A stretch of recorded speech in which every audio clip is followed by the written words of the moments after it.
Welcome to the Bourbon Life Podcast, your source for all things bourbon. Join your hosts, Mark and Matt, as they drink and review bourbons, share news about upcoming events, interview the who's who in the bourbon world, and, most importantly, bring you along for the fun of living the bourbon life.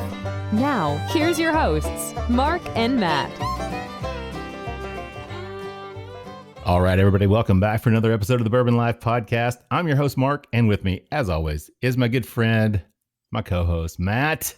Matt, what's going on tonight? Hey, Mark. Hey, not too much is going on tonight. How are you doing, man? Are you doing all right? Yeah, I'm doing good, but I have to say I'm kind of lonely tonight, Matt, because I know, and I know it's just the way things are, but Matt and I usually record together in the same location, but tonight we are actually practicing full-on social distancing. He is in a separate location. That's right. So I'm here by myself. Matt's over there by himself. Our guest is way out by himself as well. But yeah, so we're all practicing social distancing tonight. So Matt, I'm a little bit sad.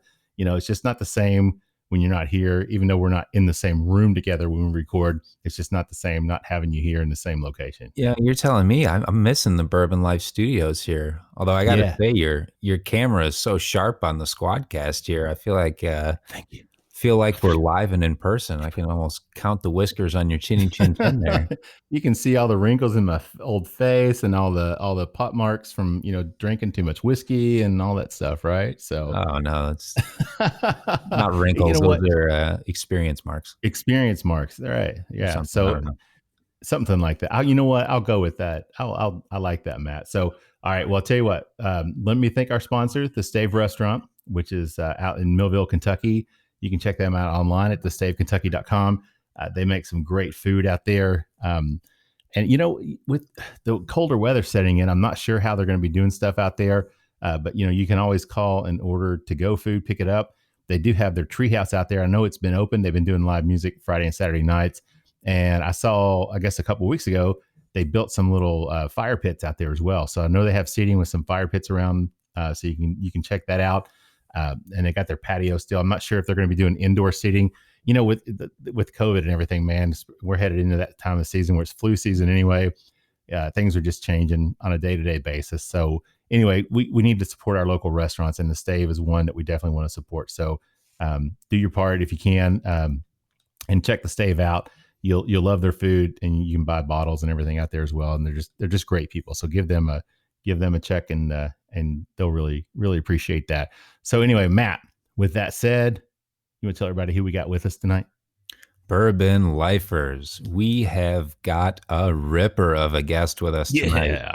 And actually, so this is his first official time on the show, but his second unofficial time. We had some recording snafu. Yeah. And some technical difficulties on his first appearance, so we had to roll him back around. But joining us from Minden, Nevada, is Johnny Jeffrey, the head distiller at Bentley Heritage. Johnny, welcome back to the Bourbon Life Podcast. Hey, thanks, guys. Second time's the charm, I guess. Yeah. Let's hope we don't have to drag you out to bring you to Lexington. Yeah, bring you to Kentucky, man. We'll just do it live. That wouldn't hurt my feelings, fellas. Well, man, we're happy to have you back because we had a great time back in, I guess it was it October? I guess it was like October, wasn't it? Somewhere in the September, beginning of October. I feel like it was September. Yeah, it was a while ago. We tried, but the wildfires were really ripping through your area, right? Yeah. Yeah, we had California, we had Northern Nevada fires. We had a lot of smoke blowing through here. Yeah, which and to explain to our listeners what that means is that the Wi-Fi out there that they were using was you guys were using satellite. Is that right? We have above ground microwave internet beam that a little bit of smoke gets in the way and it slows us down quite a bit. Yeah. And, you could chew on the air out here in September. So it definitely pinched our bandwidth. That's just crazy. And it really affected it. And it was funny because Johnny, you and I were talking about this before we started, but I did everything I could to try to salvage any of those audio files. Man, I went through and contacted Squadcast and downloaded their files and had everything off their servers and went through and tried to edit as best I could. And man, it was just unsalvageable. So it was a great excuse though to have you back so we can do this again. I will take any excuse that we can get to have Johnny back on the show. Yeah, man. Happy to be back with you guys. Thank you. And for the kind intro. It's a pleasure to be here. And the funny thing is, Johnny, is that, you are wearing I call it toboggan. You're wearing your beanie tonight, and Matt is not wearing his beanie. So I'm really shocked about that. I know. I'm a Chicago kid. Got the hair pulled up tonight. Yeah, I'm a Chicago kid. The beanie comes out in September and it doesn't come off until June. There you go. Well, I think Matt's the same. Well, Matt's a Michigander, so that's right. I am close enough, right? Michigonad. They're pretty good neighbors. Oh man. All right, Johnny. Well, man, we're really, like I said, we're happy to have you back on the show. And before we jump into everything, it's kind of weird because we're going to go back through everything pretty much that we talked about before, but that's cool. Our guests haven't heard it before. Matt and I have, but we're more than happy to sit through and listen to you again, man. So, but before we do that, let's talk about, we got kind of 3 different pours here tonight. And I guess we should tell everybody your product, the Bentley Heritage product, is actually not out on the market yet. So Matt and I feel pretty special that we get to actually sit and taste this with you before it's actually released. So I'm really looking forward to that. And the third pour, the first pour we're going to do tonight is actually from another distillery, though. Do you want to tell us a little bit about that, what you got? Yeah. So, out here in Nevada, our state has an estate designation for distilleries where, we have to produce and grow 85% of our raw materials. There's only a handful of estate distilleries in the country, and 2 of them are in Nevada. So we're Bentley Heritage Estate Distillery, but the first thing we're going to taste is actually from Frey Ranch Estate Distillery. And we're really tight with the Freys. The Frey family is excellent people, multi-generational ranch out in the sticks of Nevada. They're really lovely people. They actually just fermented some wine for us from Nevada grapes. We have a close working relationship, and their rye is new to the market, and it's absolutely beautiful. So I thought we'd start there and then move on to our whiskeys that aren't on the market yet. Yeah, man, that sounds great. I'm looking forward to it. And, on Instagram, because I'm on there all the time, every day, and I've seen stuff. It's funny.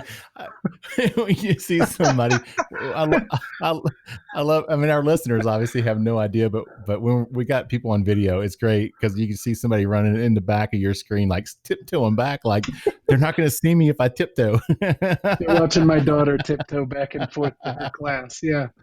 Oh my gosh. That's great, man. Well, that's really funny. So so I'm familiar with Frey Ranch. I never had their stuff before. So I was really excited when you had mentioned, sending this stuff out. You sent the samples and you said you wanted to send some Frey Ranch. So I was really happy that you decided to do that. So can you tell us a little bit about this this rye itself? Because you've got the bottle. So I've got this bottle that's got like this funky label with stuff marked out, and then like in black Sharpie, it just says Frey Ranch rye. So, so you're looking at my R&D bottles that I put our samples into.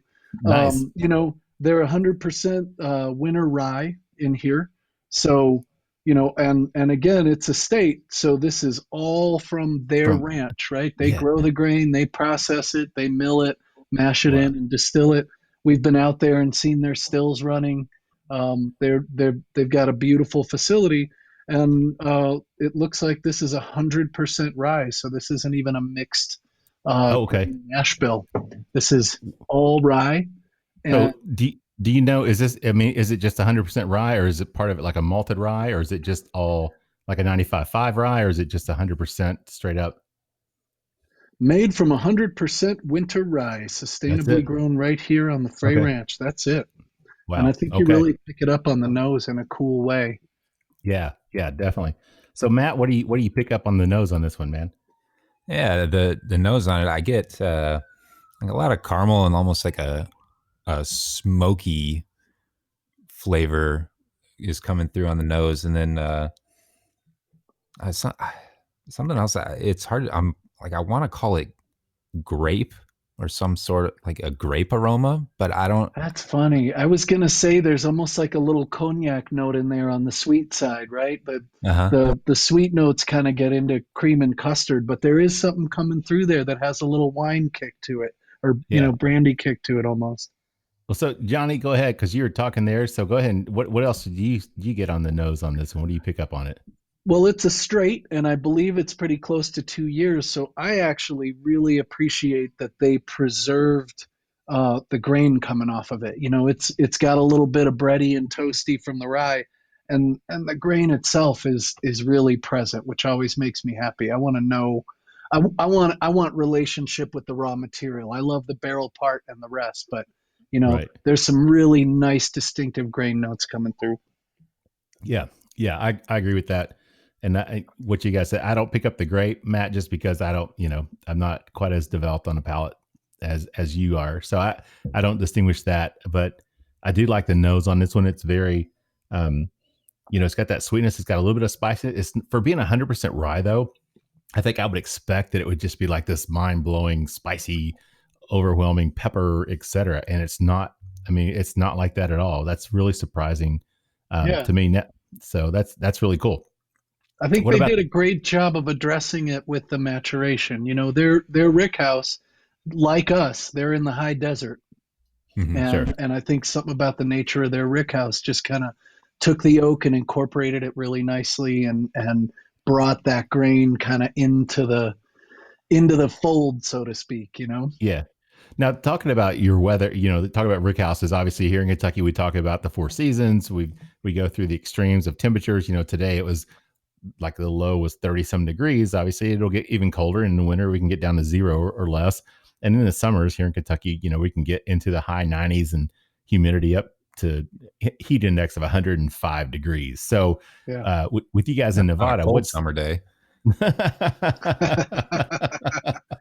Well, oh, man. So we're at 4,800 feet, high desert climate. So to give you, an example of where we're at right now, we're cycling at night outside. It's about 20 degrees.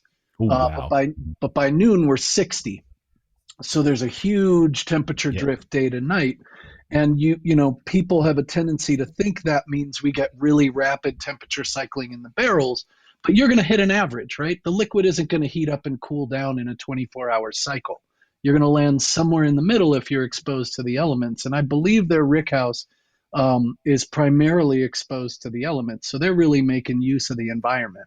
Whereas at Bentley, one of the things that we've done is we've built rickhouses to mimic other climates. We're using humidity and temperature control. We have one rickhouse that's kind of a Scotland environment. We have one that's more like a Kentucky environment. And then we have one, that I call the black hole, which is where I don't tell anyone what we're doing in there. But that's where some of our first whiskey is going to come from. That's right. Yeah, very, very nice. So what do you guys get on the palate on this one? What do you pick up palate wise and then finish wise as well? Well, I really like the kind of oily mouth coating finish they've got on it. It's soft on the palate. We are at, I'm checking our ABV here. Yeah, I was going to say, what's the proof to that? We are 100 proof. So for 50% alcohol, that is surprisingly mild. The oak is really nicely incorporated. There's caramel and coffee and toffee, like all the nice kind of cooked sugar sweetness. But, it's not overwhelming and it's light on the palate too. Yep, I would agree with that. Matt, what do you think? I really, really enjoy the way this tastes. And it's, so first off on the nose, I didn't know what I was going to get, especially knowing that this was 100% rye. You wonder if when you taste it, you're just going to get blown out with the peppercorn spiciness and a lot of maybe really herbal qualities that you can pick up in a rye.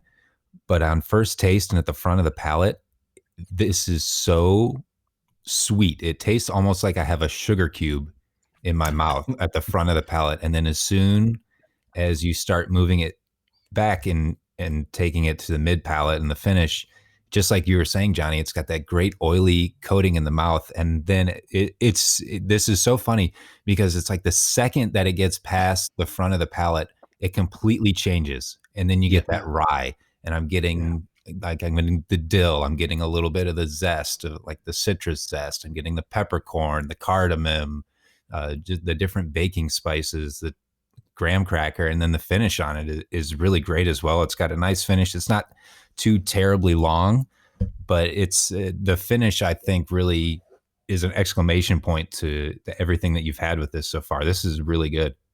Isn't that glorious? And I love how orangey it is.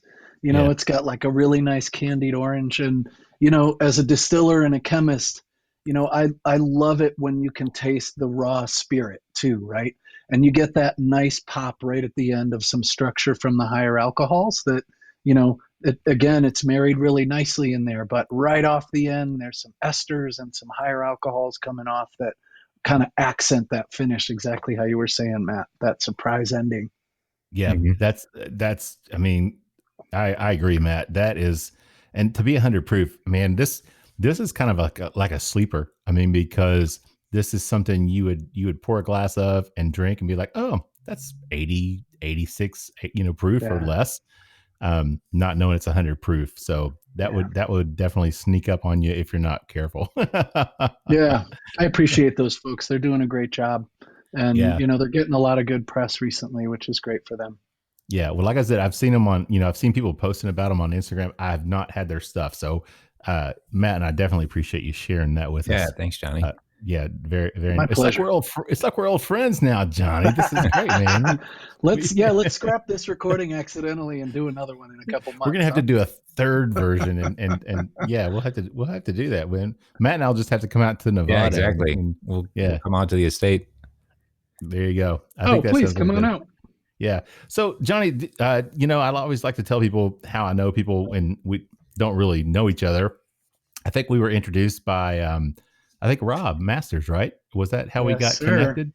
With the family. Rob Masters is a Family Jones. Yeah. The Family Jones. Yeah, that's right. Rob Masters is a good friend, and he was a co-consultant with me on Bentley Heritage early on when we were getting started. He's back in Denver now, but I've known that guy since, he and I, in both of our first ever distilling workshops that we did when we were getting into the industry, met in Chicago. At a workshop that was, yeah, that's really didn't cool. see each other for years, but we're pals now. Well, we had a great time having Rob on the show a couple months ago, and really enjoyed the drinks that he shared with us. So, and we appreciate him connecting us with. He actually connected us with probably 4 or 5 different people, which was really cool. When a guest on your episode on your podcast is like, hey, I would love for you to talk to these people, or these are some great people I think you'd like to talk to. And you were definitely one of them, man. So we're happy. We appreciate Rob doing that for us and connecting us. So yeah, that's right. So if you're listening, Rob, thank you. But do us a favor, because can you just kind of tell everybody a little bit about yourself? I mean, how you kind of got into the industry and what your experience is and what you've done in the past. Yeah, so I'm a food chemist. I went to graduate school in Matt's home state of Michigan at Michigan State University. I grew up in Chicago and, kind of developed this fascination with food chemistry, culinary culture, agricultural systems and food systems. And in the process of exploring that, particularly through my wife's family that, she's Polish, 100% Polish. And there is a multi-generational distilling culture in her family.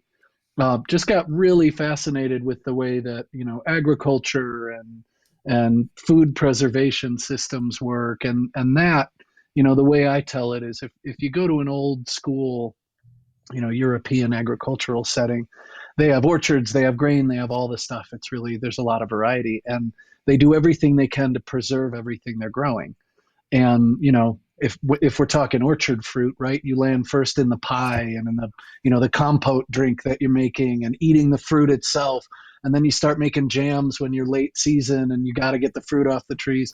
And eventually you're making some wine. And the last thing you do is distill it and keep that essence. And it's absolutely gorgeous. And the more I explored that side of it, the more kind of fascinated I got with this concept of distilleries fitting into agricultural settings as a way of promoting agriculture. So that's what I spent a lot of time on in Michigan.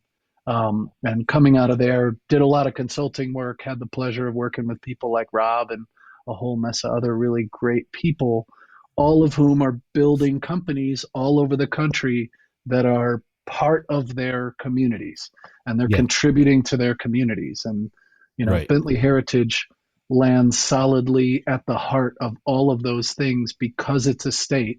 We're growing everything. We're composting all of our byproducts. We're producing from the land and returning back to the land. So it really kind of checked all the boxes for me. Yeah. Oh, that's great. So you're at Michigan State, but you were in the food side of things. Is that right? Mm-hmm. So because I know, but they've got a really good distilling program up there too. Is that right at Michigan State?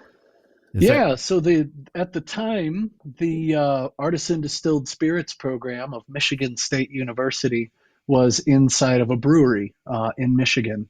And my professor, Dr. Chris Berglund, to whom I owe all of this, he was a mentor to me. He's passed since then, but he had started up this program 20 years earlier and was just kind of puttering along.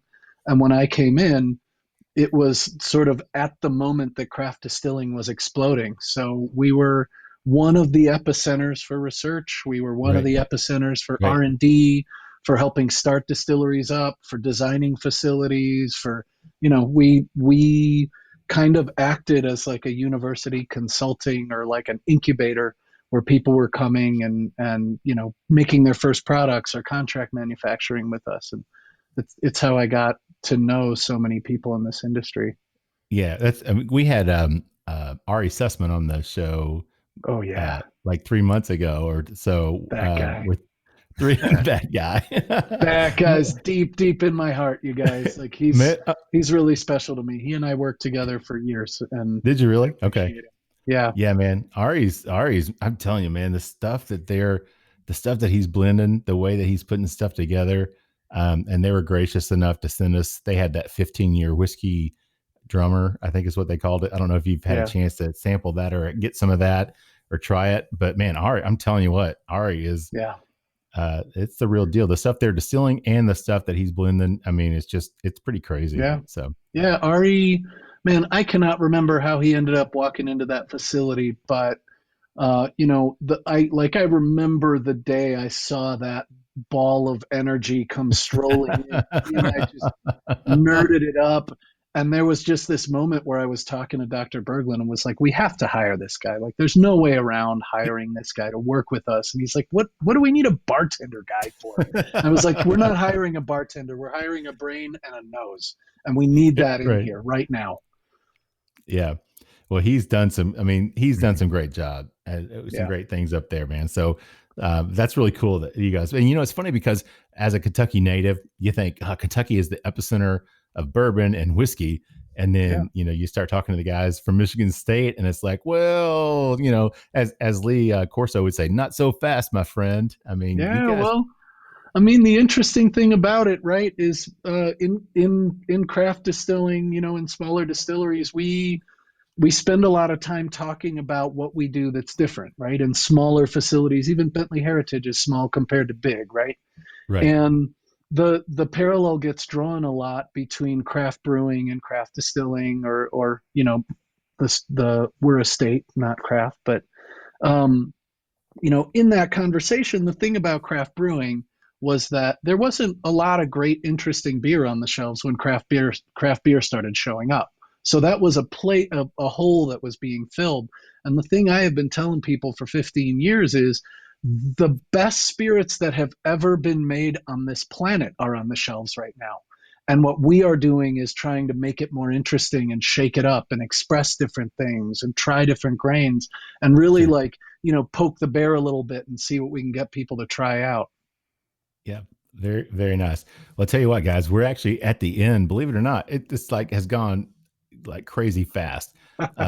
This first segment here. So let's go back to the Frey Ranch rye and get some final thoughts on that one. Matt, what about you? I'm curious to know what their distribution is because I'm going to look for this. You're going to have to fly out west. too bad you're not here tonight because see this, that's going to stay here at the Bourbon Life Studios with me. So there is some goodness.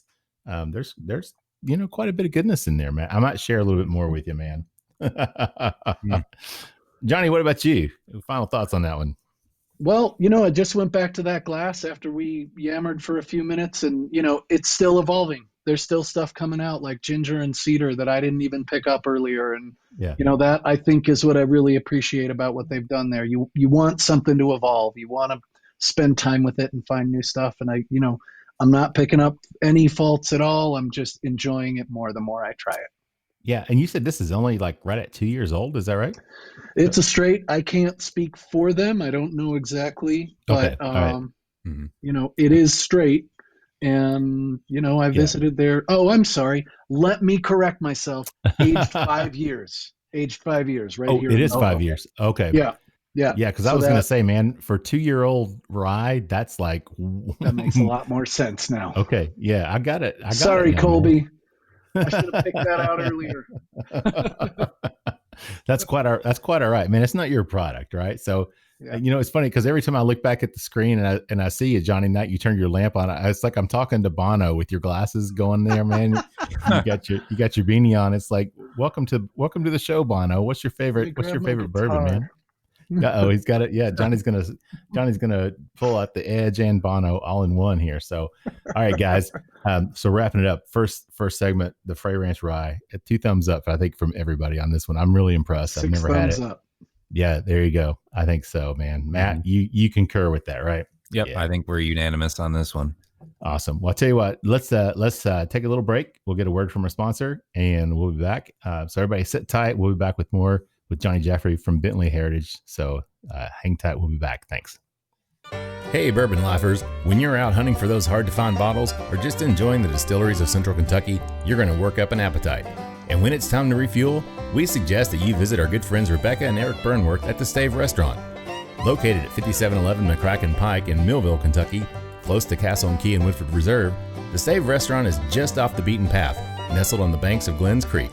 Chef Jonathan Sanning prepares amazing food each day featuring an elevated Kentucky-inspired cuisine. You can take our word for it, the food alone is worth the trip to the Stave. With a full-service bar, great bourbon flights, and signature cocktails, the Stave is the perfect place to catch up with friends after a fun-filled day of touring the local distilleries. And you can even purchase bottles of bourbon to take home with you while you're there. Make sure to follow the Stave on Instagram and Facebook at The Stave Kentucky, or visit them online at thestavekentucky.com to stay up to date on everything that's going on. The Stave Restaurant is a bourbon lover's paradise, right here in the heart of bourbon country. All right, everybody, welcome back for session. I don't know, Matt. I just made up a new word. Section 2. No, there's no. No, I don't. Okay, I don't segment round. Okay, round 2. I'm going back to the old school, man. Back when you wore that swishy, puffy coat, that used to go. Everybody could hear it on the microphone. So I'm going back to those old school days. I'm going to call it round 2. So everybody, welcome back to round 2 of the Bourbon Life Podcast. I'm your host, Mark, and with me is still, thankfully, Matt. Matt, how you doing, man?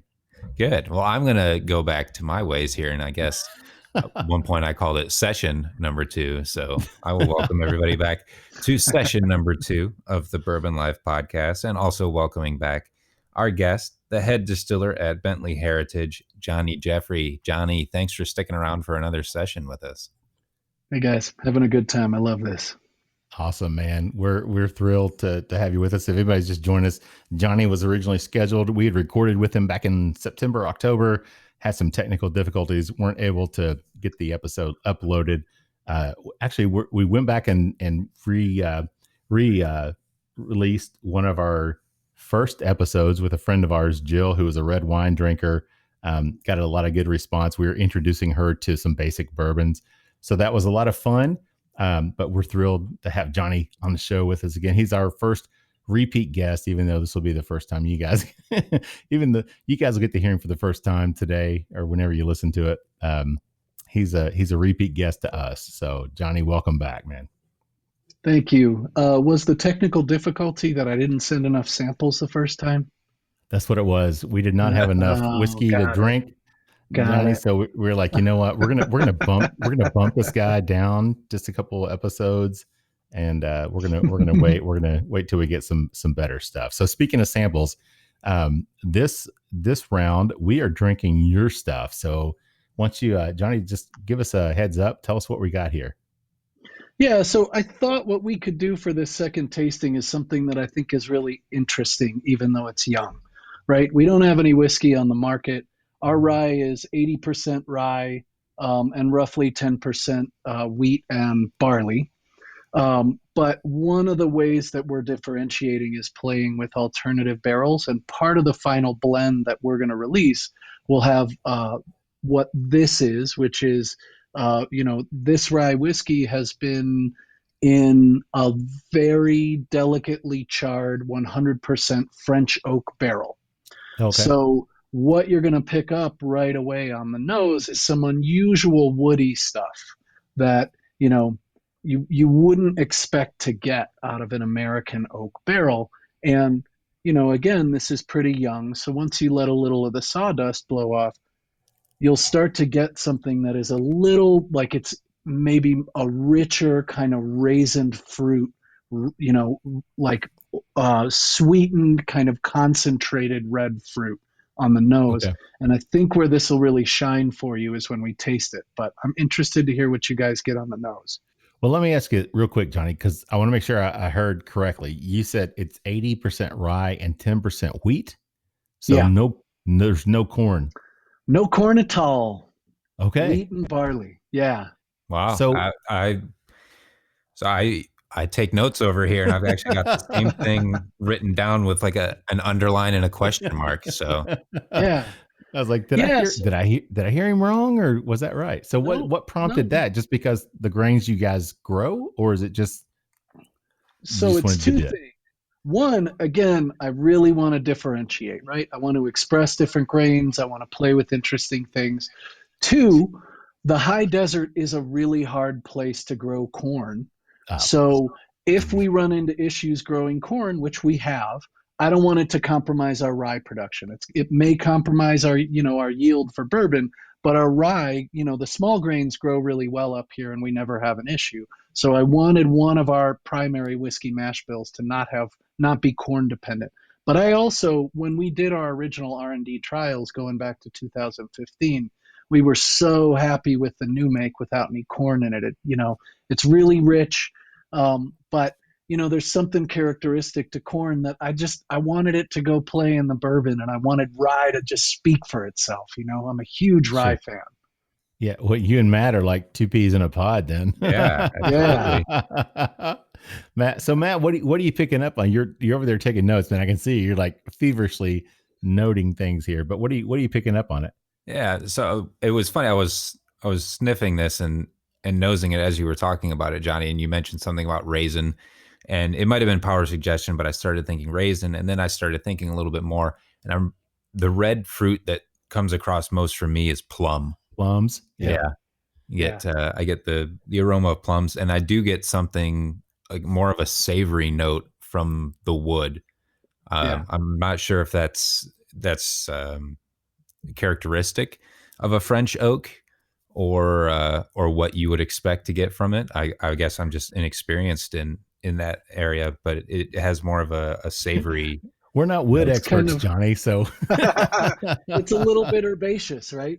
Like there's a little bit of kind of savory herbs, maybe not quite as pungent as thyme, but I think that the French oak plays into the mintiness a little bit of what you would expect out of rye. And again, we're trying to play with categories and put a signature twist. So, obviously French oak is not commonly used in American whiskey, and the rule is charred oak. It can be any kind of oak. And, French oak is really great for structure. It has a great tannin extraction, which you'll get when we taste it. But you're right. I think that herbaceous note is pretty characteristic of kind of the, American is going to give you tons of coconut and cocoa, and, you're really going to drive in that direction. And with a little bit of less of that, I like the word savory. I'm not going to try to call out a specific kind of herbaceous category. Sure. So now this one comes in, I think the bottle I have says 55.4. Mm-hmm. So is that like 110, 111, 110.8? Just about. Yeah. Yeah. Yeah. Yep. So this is right out of the barrel then. Is that This right? is right out the barrel, and keeping in mind, it's just cresting 2 years at the time that we take this sample. So it's young, it's a little flashy, but I think well, let me not influence you. Let me hear what you guys say about the tasting notes. Yeah. Yeah. No doubt. I'm super intrigued by the charred French oak. Yeah. So when you say you guys, so you said this was lightly charred. So Are you talking like a char level 1 or 2, or are you talking higher than that?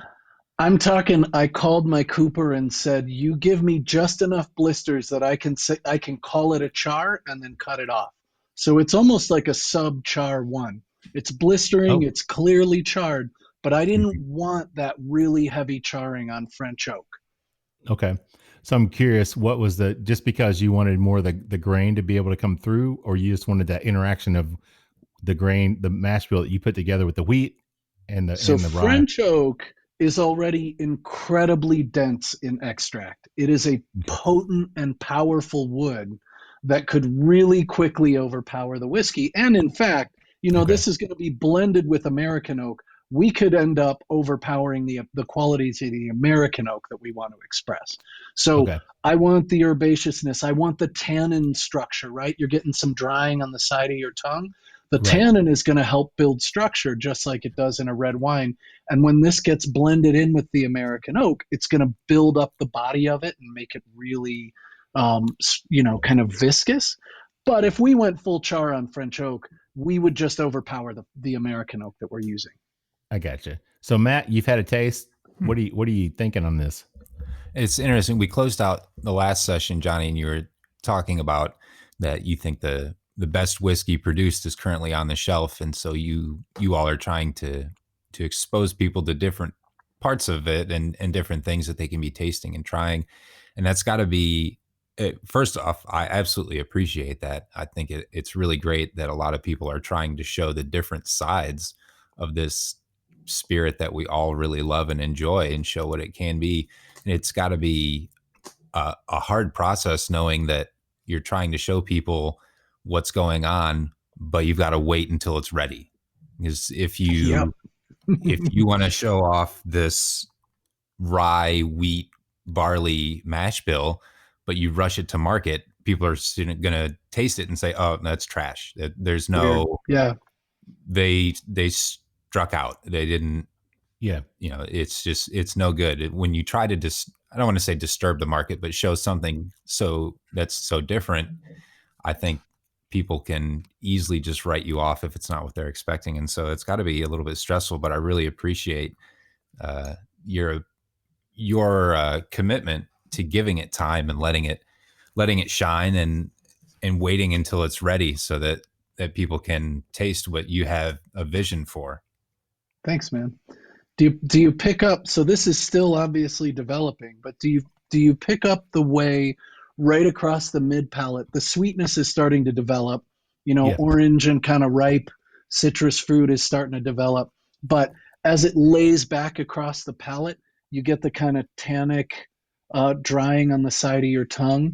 And with that, I think right at the end, you start to get little bursts of Christmas spice. It's funny because I was sitting here and I'm kind of getting almost like some type of a dark fruit, or almost like a dark cherry, but almost like a chocolate covered. Like I'm getting hints and tastes of a little bit of chocolate on this, which I know you said the barrel's not charred that much, but still, I don't know, man. For some reason, I'm starting to get little hints of that on the finish myself. Matt, do you see that at all or not? You're like, no. I could see where you would think that you're getting the chocolate from. Just I could see where you would be wrong, Mark. But no. Let me make some more notes here while you keep talking, Mark. Mark is wrong. Mark is really wrong. Mark is very, very, very wrong. That's okay, Matt. I'm used to it, man. Go, right, man. What do you get, Matt? Lay it out for us. Go ahead, Matt. Man, we'll I think that the tannic effect, Johnny, that you're talking about, I could see it being brought across as dark chocolate in the bitter sense, where sometimes if you're eating like a 92, 95%, even like an 88% dark cocoa, you get that bitter drying effect without a lot. That's the only kind of chocolate I eat, Matt. What else are you talking about? That's what I eat too. I love dark chocolate.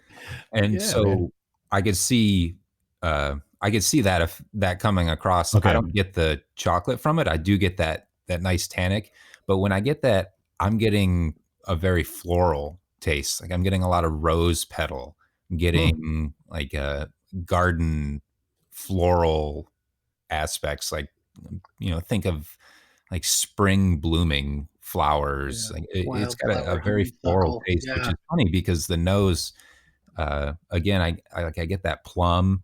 And then Johnny, as you were saying, the citrus and the fruit coming across mid palate, I'm picking that up too, but not as much spice as I was expecting, especially considering the proof and the 80% rye. I was expecting a little more spice, but I suppose maybe the French oak and how you were saying that you get a lot more from French oak. It's so dense already it's a big punchy oak, and it's really, so you extract from lignin in wood, and there is much more lignin deposit available in French oak than where in American oak you get some of the other elements contributing more.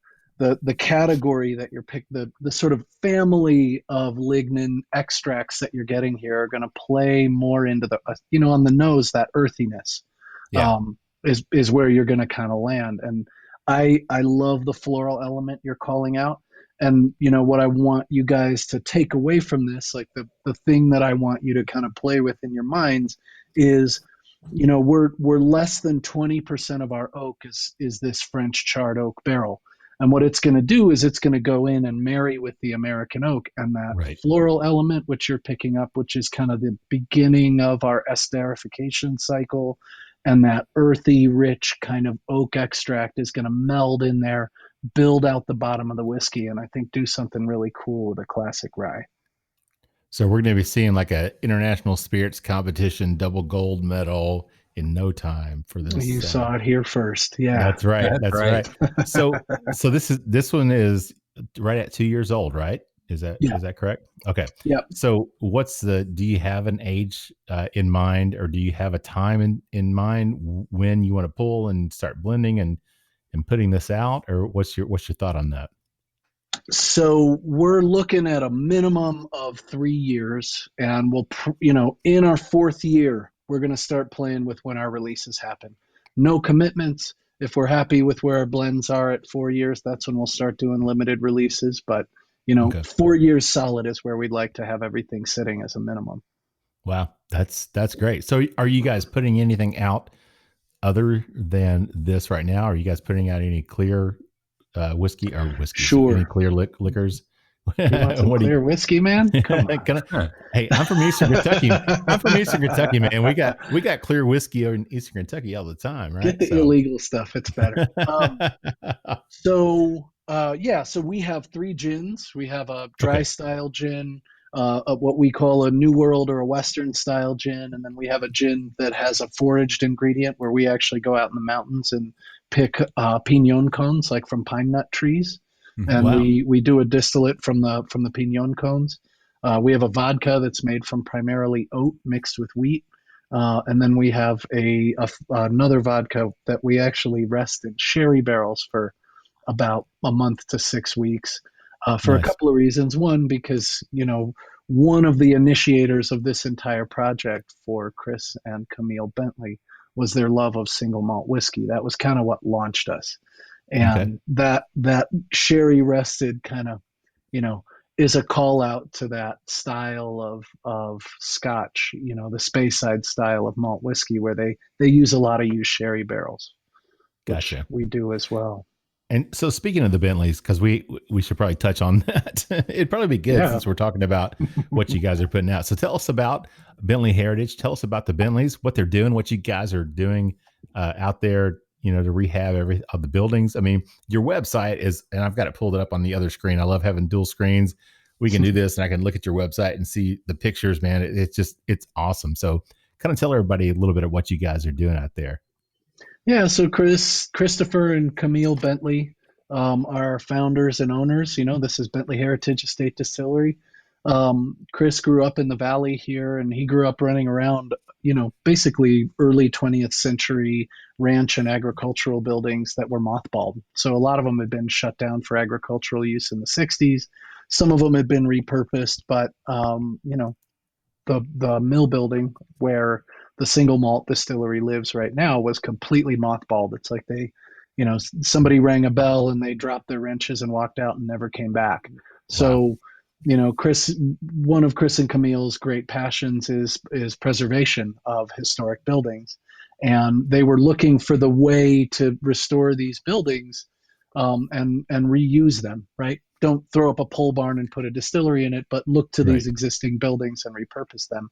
And pretty quickly it became clear to them that building a distillery and making use of all the agricultural land that they have out here, maintaining the agricultural heritage of this region was going to be a great kind of system solution to putting those buildings back into work and keeping the farms running out here and making use of the land. I think I mentioned in the previous segment that we have either one of, if not the largest composting operations in the state.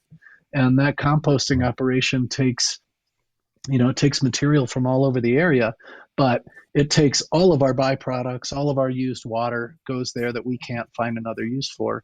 And so, we're using that compost to improve the soil, and then we're growing what we consume and returning what we can back to it. And all of that really speaks to Chris and Camille's vision of how the world should operate, right? We talked about where I came from and what I'm interested in. It's the things that we build should sustain themselves. They should improve the earth. They should take their own byproducts back and deal with them. And that's really at the heart of what we do. Yeah. I mean, that's great. So when you're a little kid and you're in Chicago, did you think, man, one of these days I'm going to be in Nevada making whiskey?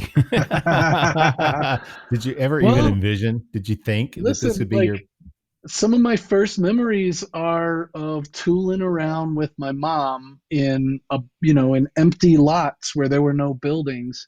She started community gardens all over the city. So, I'd like tool around behind her while we went into these neighborhoods all over the city that were kind of run down, and she'd teach people how to garden, and we'd, in no time at all, there'd be a community garden sitting there and people would be growing their own corn. And like that really, seeing people discover what the earth can do for us, and that you can grow your own food, and you can, take even what looks like rubble strewn urban soil and make it into something beautiful.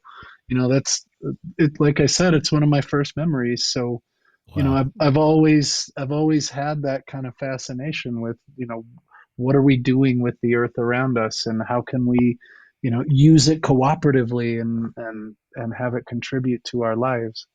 Yeah. So sustainability obviously is huge for you guys out there, right? I mean, you obviously, and giving back and doing the things that you can do to reuse and recycle and protect. Yeah. I mean, when we talk about sustainability, we're looking at 100, 200, 500,000 year timeline, right? Like sustainable in the truest sense.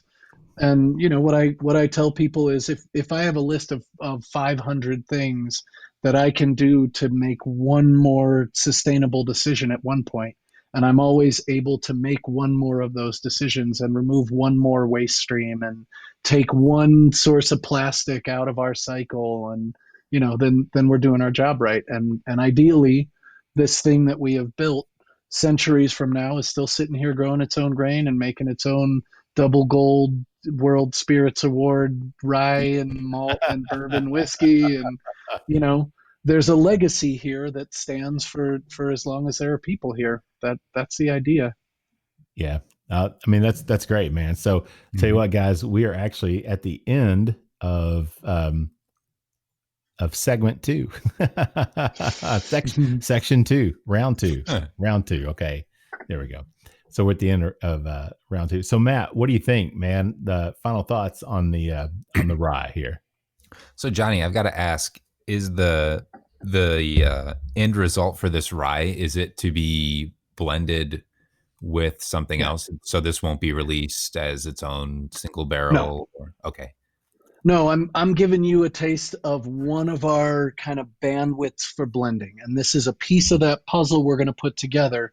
This specifically kind of speaks to one of those creative areas that I want popping out of the final blend. But this, I don't think we'd ever release a French barrel on its own like this, even, maybe locally so we can talk people through it. But I recognize there are unusual things going on here.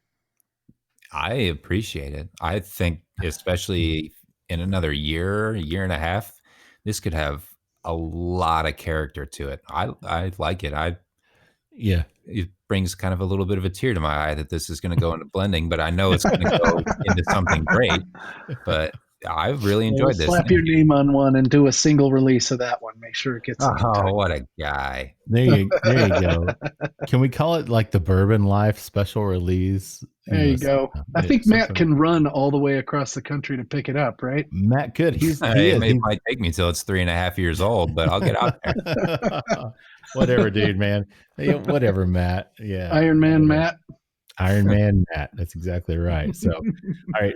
So yeah, I agree, Matt. I mean, this by itself right now, obviously this isn't something you're going to release. But man, the foundation, the legs on this, the basis that you've got here, Johnny, it's pretty amazing for 2 years old.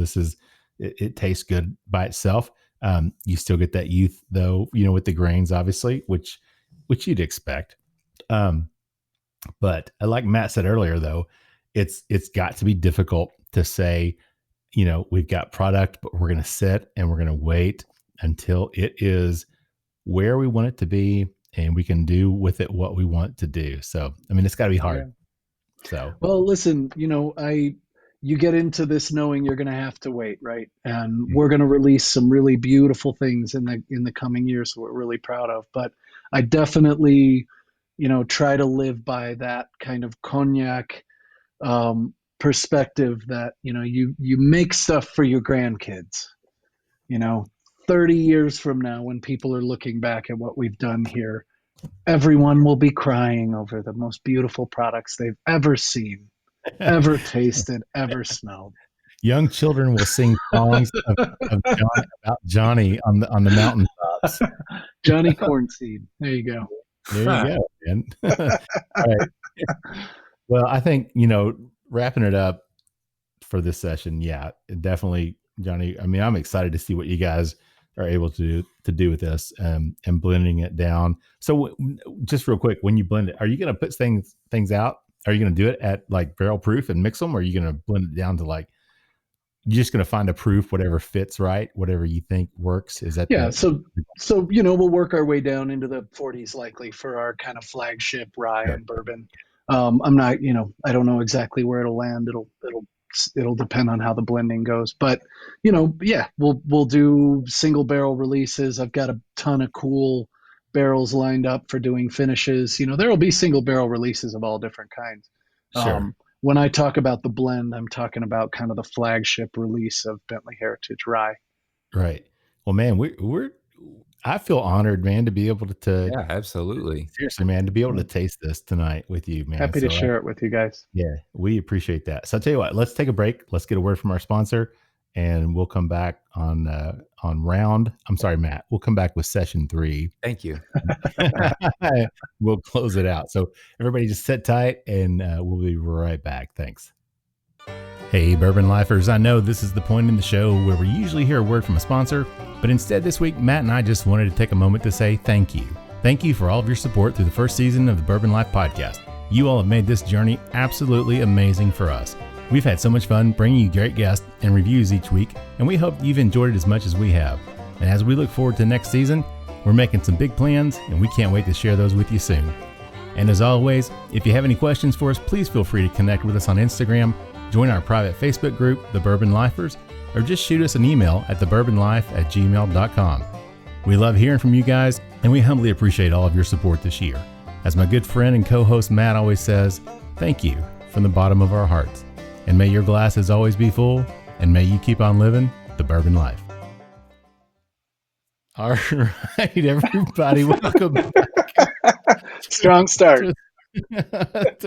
Welcome back to round 3 of the Bourbon Life Podcast. I'm your host, Mark, and oh man, we're having a great time tonight. And with me, as always, is my co-host, Matt. Matt, how you doing over there, man? Mark, I'm actually, I got to say, I'm a little bit tired, a little sore. I keep flexing my muscles trying to grow this mustache that our guest, Johnny Jeffrey, keeps making fun of me for calling him an attempted mustache over here. Well, hey, man, at least you got pants on for this segment. That's right. That's right. Johnny, we can only see from his chest down, man. Or we can only see his chest up. We don't know for sure that he's wearing pants because or so he claims. That's exactly right. That's what it is. He is in an undisclosed. I never claimed to be able to grow a mustache. I never claimed to be wearing pants. So anyway, we are back for session number 3. As always, you've made it this far.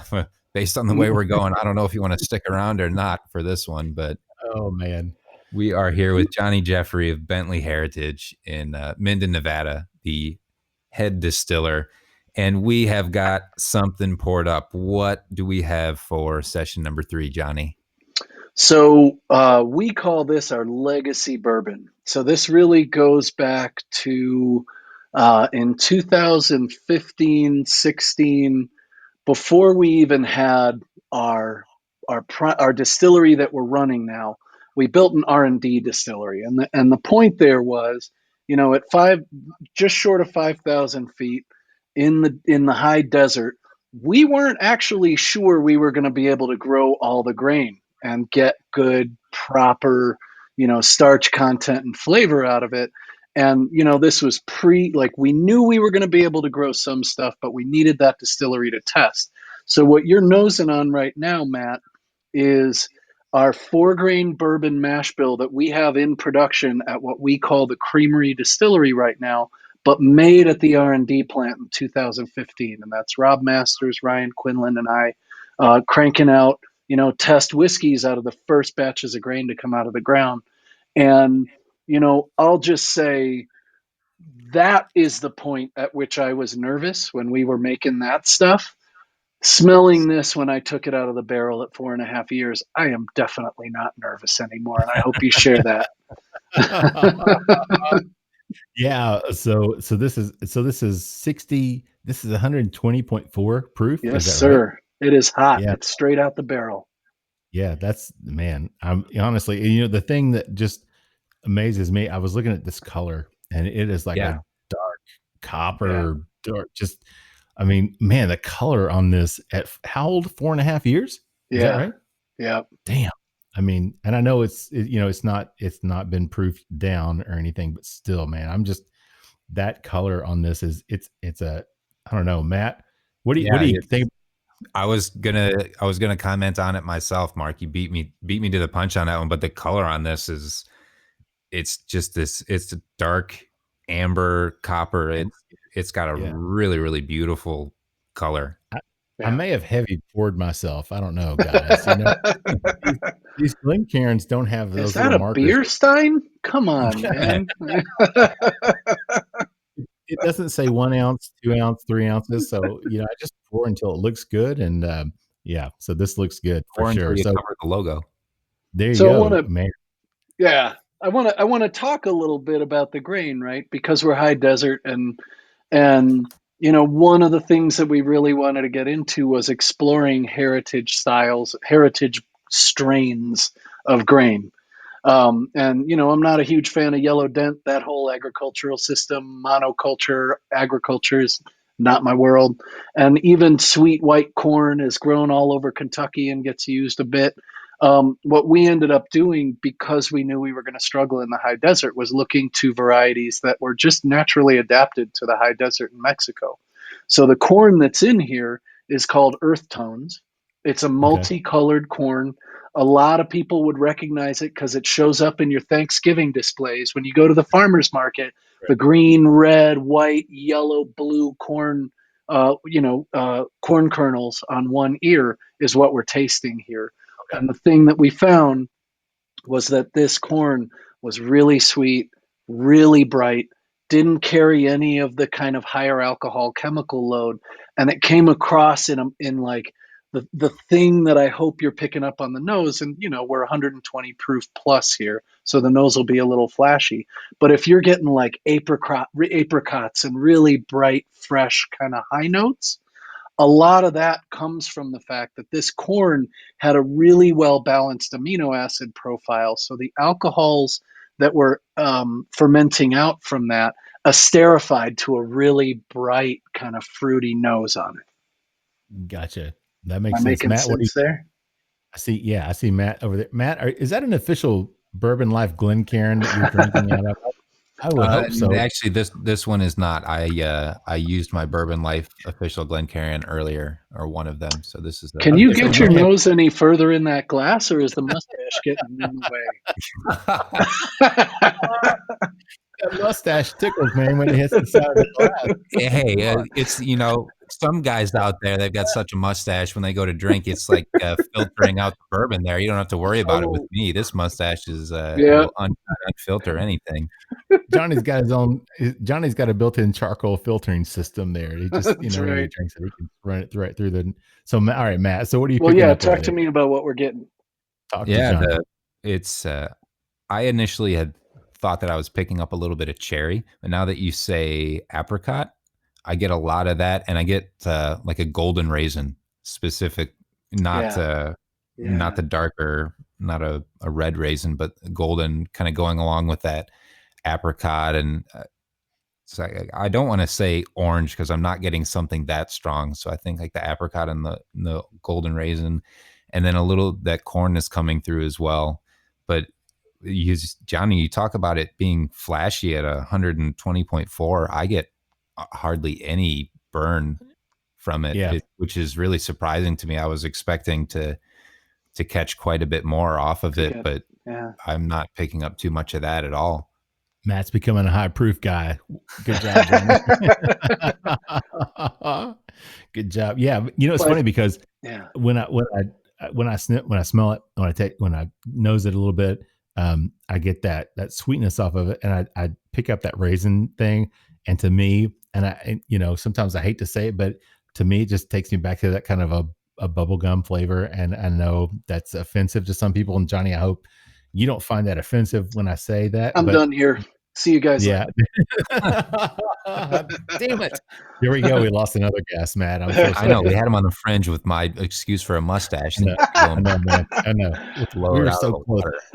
We were so close to closing this out on a positive note, but then Mark jumped in with his bubble gum, and there we go. But no, when I was a kid, man, I used to buy those baseball cards, Topps baseball cards, and I'd open up the pack, and it had that pink gum in it that was covered in cornstarch, but it had this sweet smell to it, and it reminds me of that sweetness, and I don't know. It to me, so, I understand the raisin. So that's part of the ester profile, right? That's part of what I'm talking about. Gum flavors, fruit flavors, a lot of flower flavors are esters. And so we're trying to paint across the top with a really nice, bright ester profile. But, I hope you're picking up with me that under that, there's some nuttiness. There's the cocoa you're looking for. There's all the kind of caramelized sugars and, maybe not quite to custard, but almost like a cola toffee thing on the nose. Like it's still bolstered by all the richness of the oak extract and the brown nose. Yeah. That is not a good way of saying that. The brown spirits, classic sweetness. Johnny, I'm not sure where you've been sticking your nose. Matt, we know Matt's has been like at least 2 inches deep in that glass. It could probably go further without the mustache, but So talk to me about what you guys are tasting. What do you got? Yeah, I haven't tasted it yet. Matt, have you given it a taste? What do you got? Yeah, on the taste, I'm picking up, I assume one of, if not maybe one of the more dominant grains would be rye, because I'm getting like a really, really nice spiciness. So You got that. We're talking about 20% rye on this mash bill. So we're 20%. 60% corn, 20 rye, 10 each barley and oats. Okay. Yeah. Very nice. Yeah. I agree. The first taste, it was like, you get that. And again, at 100, I mean, cause we're drinking this right out of the barrel, man. And it's not burning me up. Like, cause I have to admit that maybe earlier tonight, I may have done a little pregame with some George Stagg Jr. 130 proof. And the first sip of that, it's like, it's like, wow. I mean, that really just singes the nose hair sometimes. This does not do that. I'm really surprised, Johnny, at 120 that it's not drinking as hot as 120. And I know you'll proof this down eventually, obviously, but even straight out of the barrel, I don't want to say smooth because it's not smooth, but it's a very approachable bourbon, even at this level of proof, man. So yeah, there's a softness to it, right? Mm-hmm. Good way to say that. Yeah.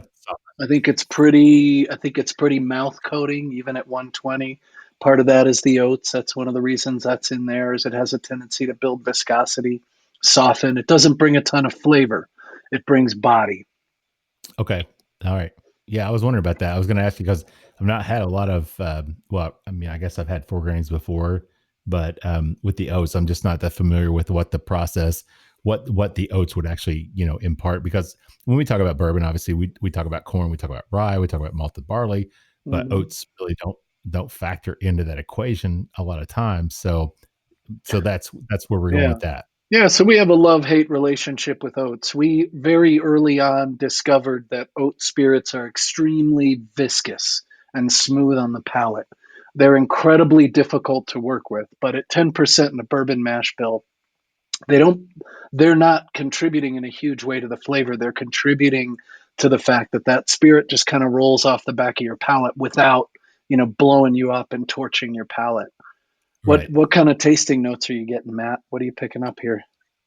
I get so that the rye really comes through, that 20% rye, but from the corn, I'm getting, and it might be just the nose with the apricots, but it's lending a little bit more to oranges. Yeah. And then I get a taste of like a sweetened cream, or like a nice like seasoned cream or a custard. And I think maybe that could be, I don't know if maybe it's something to do with the oats. It could just be that I'm getting a really nice coating in the mouth coming through with that. But this like a creme brulee or a custard, and like those toasted notes are coming through too. A little bit of like the toffee, burnt sugar, and maybe even so on the nose, I think the golden raisin came through, and I'm thinking like a flambéed raisin, so like a toasted or like a burnt sugared raisin is coming through as well. Yeah, I like all of what you're saying, and I kind of like to think about this as like spiraling in, right? So you start with your nose, where we're fruity and bright and estery, and then the longer you nose it, you start to pick up those kind of caramelized sugars, and similar to what you're saying, the orange, maybe like crispy ripe apple, crispy apple, kind of really fruity early on. But then as you kind of delve into it, it gets sweeter and more caramelized, and like right there deep in the middle is just a hint of maybe nutmeg and allspice, just kind of right at the middle as you land at the end of that experience. And to me, I'll speak for myself here because I'm drinking my own Kool-Aid. Drinking a 4-year-old bourbon at 120 plus proof and still tasting it a minute later, like still having like the sweetness in the side of my palate, and I'm salivating, and I've still got kind of sugars, and I'm still getting it. That to me is like, it is I'm going to get metaphysical here. It is the manifestation of like what we invested our hopes in, right? Like, what more could you ask talking to yourself and the owners and all of the people who put all of this stock in you, to taste something like this and go, okay, cool. I'm still picking it up, and I'm still loving it. And like, I've still got, caramelized sugar under my lip here, and like I could do this all night. Yeah, man. This is it's and this is 4.5 years old. Is that right? That's what you said, right? It's right around 4 when we harvested these barrels. Okay. So you've been sampling this one throughout its life cycle, I assume. How has it changed because a 4-grain first and foremost is I don't want to say an experiment, but it's not something that it's not your standard mash bill. A lot can go on with a 4-grain, and then taking one of those grains and making it oat and having the high rye. And doing this obviously this was somewhat of a research project. You did it in your R&D distillery. So like, how was this when you laid it down, put it in the barrel and your hopes, and how has it changed through the 4 years? Was this at all what you were hoping? Well, I mean, of course you're hoping to get a great product, but were you expecting what we've got here? Yeah. So the nice thing is that by the time we got into our first rounds of primary production in the creamery, in the big distillery, this was 2 years old. And so at 6 months and a year when we were sampling it, it had that, it had these interesting qualities, and we were engaged by it, but we're not sure that was the direction, I wasn't sure that was the direction I wanted to go. By the time we started up the plant, and this had hit 2 years, we were really starting to see all that fruit and kind of, that big sweet base that you're tasting developing. And like we knew when we put in our first, 11,000 pounds of grain for bourbon, that this was going to be the mash bill based on what we were tasting. Because at 2 years, it had really turned a corner where it was developing a richness and a long finish that, I could see that trajectory. So, yeah, man, the finish on this, like Matt said, I mean, it goes on and on. And it makes my tongue happy. Right. It does. I mean, it's just like, it's such a nice flavor, and the higher 20%, so you get a little spiciness, but man, that the sweetness just comes through, as well. And, man, this is really good. So let's talk a little bit about the process. You guys have a pretty unique, water source out there. Is that right? Yeah, that's right. So, in the interest of being a state, one of the things that we did was right in the middle of the campus where our two, and I sort of haven't covered this, we have 2 distilleries on the same campus. There's a 20th century mill that is 4 silos and a brick, 4 riveted steel silos with a brick building attached to it that in 1906 became one of the primary mills for the region, for cattle feed, for flour. Inside that building now are 2 Forsyth stills making malt whiskey in the tradition of Speyside Scotch. Okay. The other building across campus we call the creamery, and it's the Minden Butter Company, which was one of the larger dairy plants on the West Coast, supplied much of California for a period of time, but again, mothballed at a certain point. When Wisconsin did its job of sort of securing the dairy market for the country. And, served as a warehouse and this and that. But inside there, we have an American-made head frame still and a couple of German-made Carl stills. And that's where our bourbon and rye gets made. So, those buildings really constitute our production. And now, having listened to my own self-talk for 20 seconds, I forgot your question. What did you ask me? I was asking about Matt's mustache. What do you think about Matt? I was talking about the water. You were asking me about the well. Yeah. So right, water source, man. Yeah. Right in the middle of those 2 buildings is the first well that was dug in this area, well number 1. And it lives on Water Street because it was the first well dug. It's a deep well. Our water is largely snowmelt. We're right next to the Eastern Sierras. We're about a half-hour drive from Lake Tahoe.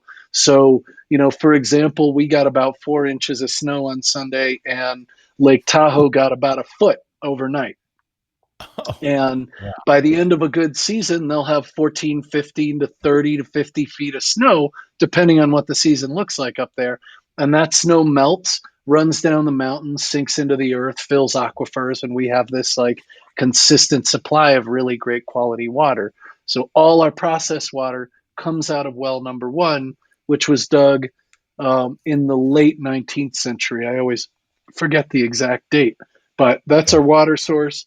You know, our grain from our pivots out there is irrigated by water coming off of that snow melt. So we have capture lakes that we fill as the snow is melting. And as those fill up, that's our irrigation water for the season. And we pump it down from higher up and or let it flow from higher up and then pump it out to the pivots and water the fields. So you talked about growing the grains and things, and you talked about the corn that goes into this. So you talked about the corn that you had to choose for this. Was that a corn that you were like familiar with beforehand, or was that something that you guys just kind of discovered and found while you were going through the process of figuring out what's going to work? So a little bit of yes, a little bit of both, right? I'm familiar with heritage grains. I've worked with them on and off in the past, but you know, I'm not going to pretend like I had put a bunch of Oaxacan green corn into a cooker before, you know, before we got into experimenting out here. And the Earth Tones corn we did side by sides with two other corns, and that one was just so sweet and mild and just really, really melded nicely in with the other grains in the foregrain, letting the rye express, but still bringing enough of, you know, what you expect from corn, that kind of sweetness to come through. And, you know, again, I'm a chemist, right? So one of the things that drives me crazy in a lot of bourbons is if you use yellow dent corn, it's really high in an amino acid that produces an alcohol called AMYL, amyl alcohol. And that alcohol I'm really sensitive to, and is the reason, in my opinion, I'm going to say that very clearly, in my opinion, a lot of people who are turned off by bourbon or say that it gives them a hangover more than other whiskeys are actually reacting to one of these higher alcohols that is the product of this particular amino acid that shows up particularly in yellow corns. And the Earth Tones corn almost has none of it. And so the amyl alcohol, that thing that people react to that's so pungent, it's really chemical, but it has this ability to kind of sit in the background and only, you know, kind of flash off in particular ways that people react to very specifically. And I was really happy to find this corn that didn't have that, because we're still getting classic markers of bourbon on this, right? We're still getting all the things that bourbon drinkers want. Right. But, you know, Nerdfest, we have a lower concentration of a thing that shows up in a lot of bourbons than you'll see in most bourbons that are on the market. So what you're saying is, Johnny, that I can drink this entire bottle that you sent me, and Matt won't even be jealous. Matt will be jealous, and I'll feel just fine tomorrow. Yeah, you drink the bejesus out of it and not get a hangover. You heard it here first from Johnny Jeffrey. All right, there you go. So let me come in and correct. That is not what I said. What I am saying is, you know, Matt, did you not hear, as an attorney, did you not hear him say, in my opinion? I mean, as an attorney, I have to step in here for Johnny and say he said specifically, in my opinion. So, you know, speaking from the perspective as a chemist and a distiller, I want to make things that resonate with connoisseurs, right? I want to make things that bourbon drinkers like. But going back to that thing we talked about earlier, I also want to make things that people who say they don't like that thing want to get into. And, you know, one of the elements of this that we've been talking about is how soft it is, how mellow it is. It's not flashing off of your palate. You know, all that is intentional, right? We're trying to make something that's really, you know, it still checks all your boxes, but it's also really approachable. And it also is, you know, soft and creamy and luscious. So in terms of in terms of releasing this is the 4-grain bourbon. You call it the Heritage Bourbon? Is that what you said? Heritage? I call this one Legacy because it comes out of that R&D distillery. Okay. Gotcha. We don't even have our branding complete on our whiskey releases yet. Okay. But it'll fall under the Bentley Heritage brand, and we're looking at best late 2023, early 2024. Okay, so it's gonna sit around for a little bit longer then. Oh yeah. Oh yeah. Because again, what we're tasting here was small batch R&D out of our R&D distillery. So our first batches of bourbon went into the big cooker in April of 2019. Okay. All right. So it'll be 2023. You're looking at 4 years old. So yep, just like this.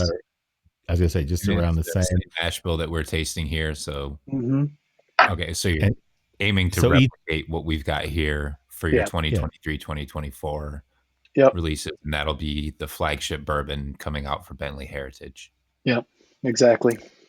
Well, what I think is that each year or even like semi-annual, we should revisit. Mark, I'm gonna take it easy on that bottle over there, man. I gotta wait till 2024 to get another. We're gonna have to revisit at least twice a year and make sure that we're still on track, Johnny. That's Are you signing up for the QA team? Is that what I'm hearing? Yeah, I think so. I think you guys are on the sensory panel now. Yeah, I think Matt and I are going to volunteer to do that. So earlier you kind of touched on, you said something about single barrel program that you'd like to do that eventually. So I mean, what's your thoughts on that? I mean, because single barrels, obviously, people love to do it. People love store picks. People love barrel picks. They love to get that opportunity to get different barrels from people. So what are your thoughts on that with Bentley Heritage in the future? What are you guys looking at? So, obviously we'll have our flagship. We'll have some sort of, alternative releases where we're doing finishes. That'll be kind of a part of the flagship brand for each whiskey. But every year that we produced, we're setting aside a certain number of barrels for barrel picks, either for, good accounts or parties that want to, man, I guess I don't even really know how to say it, right? Like for barrel picks, for individual releases, for custom bottlings, that kind of stuff. So we will have stock of every type of whiskey that we release that's reserved for that. Good. So for awesome podcasters, people that you just absolutely love, guys that are awesome, the guys that can't grow mustaches. For members of the QA team, for mustache challenged, fans of Bentley Heritage products. There you go. That'll work. Well, I mean, we're actually over time here, but that's great. I don't mind. But before we wrap it up, Johnny, obviously these products aren't out yet. They will be coming out, eventually. So anything else people can look for you guys, or where can they find more information about you guys and what you guys are doing there? So, our website is obviously the best source for information, bentleyheritage.com. But, we have our Juniper Grove line of gins that are out. Soon we're going to have a barrel rested gin that falls under that. We've got our Source One vodkas, and we're in 5 states at this point, mostly on the West Coast. In coming years, seeing us expand east and eventually we'll poke our heads into Kentucky and see whether, bourboniers are into what the West Coast can do, what the high desert can do. Hey man, I'll tell you, Johnny, honestly, cause I'm a Kentucky guy, I'm born and raised, and I'm all about Kentucky bourbons and whatnot. But I mean, there's some great stuff that's being made outside of the state of Kentucky. There's no question about it. For sure. And you guys, I'm really curious to see what happens with your rye and where it goes. The Frey Ranch rye was obviously, it's a product that's out there that people could get, and that was great. Your rye is very nice as well, and I think it'll be really cool to see how it blends in with your American oak barrels. This 4-grain bourbon, I mean, Jesus, I'd buy it now and I'd buy it now and be happy to drink it anytime, man. So, yeah, love to hear Matt, that. what do you think? Yeah, like my only consideration, my only thing I'm not pleased about is 2024. That'd be my only criticism here. Yeah, I'm in that club too, man. That's all right. It takes what it takes, right? But the cool thing is, man, people have heard it here first, right? So, years from now, people can look back and be like, holy crap, man, they had this guy on and they were talking about this bourbon and this rye they're putting out. And we'll be the first to know, right? Absolutely. All right. So yeah. So closing it out on the 4 grain bourbon, Matt, what are your final thoughts on that one? Yeah, this is really great. It's we talked earlier that we're drinking a 4.5 year sample right now at 120 proof. And one of the things that really sticks out to me is a lot of times when you drink something that falls within those parameters. We talked about the finish on this, and a lot of the finishes you'll get is you just say, man, it's got a long finish. And what that really translates to is it really leaves your mouth pretty tore up. There's a lot of burn, a lot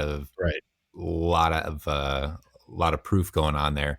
But this really had a nice finish that actually brought a lot of flavor and was changing in flavor, and not just a finish that you feel for the next minute or two, but a finish that you taste for the next minute or two. And this was really great, Johnny. What you did and the vision to put this together, this is a product worth waiting for. Yeah, man, I agree. And Matt, the good thing is for you, over even in the next 3 or 4 minutes, you can just lick your mustache and you can pick up. Oh man, twist that knife. Yeah. I'm kidding. I'm just gonna throw that out there, man. Just paint it on there and smell it all night. There you go. No, I agree, Johnny, man. The 4 grain, that's I'm gonna savor this. I might share some with Matt, depends on if he makes it over. But I'm probably gonna work on that bottle pretty hard. That's good stuff, man. I appreciate that. I appreciate you sending us this stuff, and I honestly appreciate you working with us, because we've done this before and it didn't work out the way that we had hoped it would. So I appreciate you being patient and coming back to do the whole show over again with us. Hey, happy to, guys. It's a pleasure to hang out with you and to hang out with folks who appreciate the things we appreciate. So, cheers. Good spending time with you. Thank you. I would cheers you, but I've already drank all my my glass is already empty, man. All right. So before we wrap it up, Johnny, anything else you want to add, or anything you want to say before we close it up? I guess what I'd say is, I talked a lot about myself and our facilities and sustainability and a lot of those really high level things, but it's really important for me to say that nothing that happens in that plant and in these rick houses and in this operation happens without my awesome team.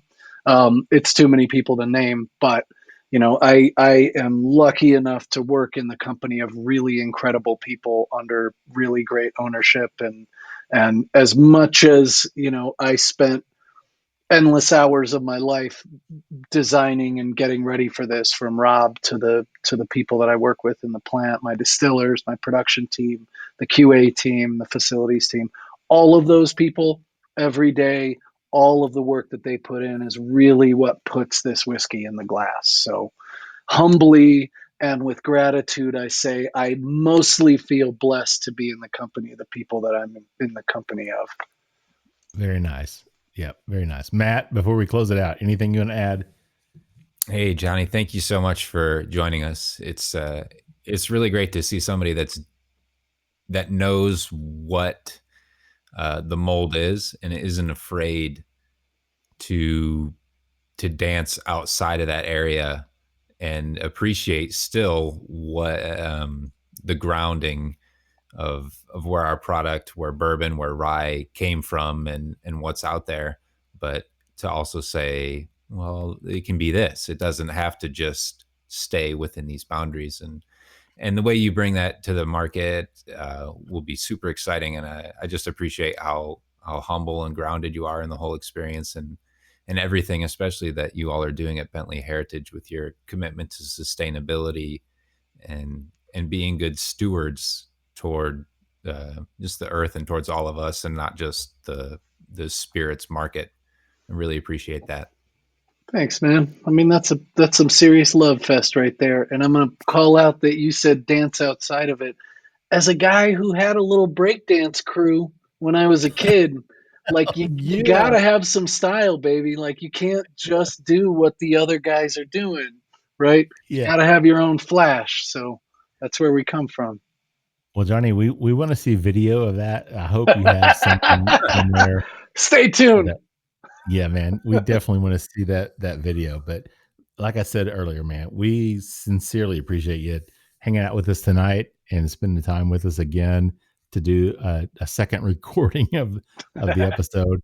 And I mean, seriously, we look forward to, hopefully we can make it out west sometime, because we would love to come out there and definitely see you guys for sure. But we definitely want to have you back on the show again and keep track with what you guys are doing and how things are going with you, man. So we really the Bourbon Life TV show, planning to spend a couple of days, because that's how long it takes to tour all of our facilities, man. That sounds good, man. All right. Well, we appreciate it, Johnny, very much. All right. And with that said, I'm going to wrap it up. I'm going to send us home with our tagline, which is, may your glasses always be full, and may you keep on living the bourbon life. Thank you for joining us for this week's episode of the Bourbon Life Podcast. Our mission at the Bourbon Life is simple: to share our passion for all things bourbon with you every week. And we'd really love to hear your thoughts on how we're doing. You can find us on Instagram and Facebook at The Bourbon Life. You can also contact us by email at thebourbonlife@gmail.com. And you can always find us on your favorite podcast platform. If you have a moment, we'd love it if you would rate us and give us a review. So until next week, we hope your glass is always full and that you keep on living the bourbon life.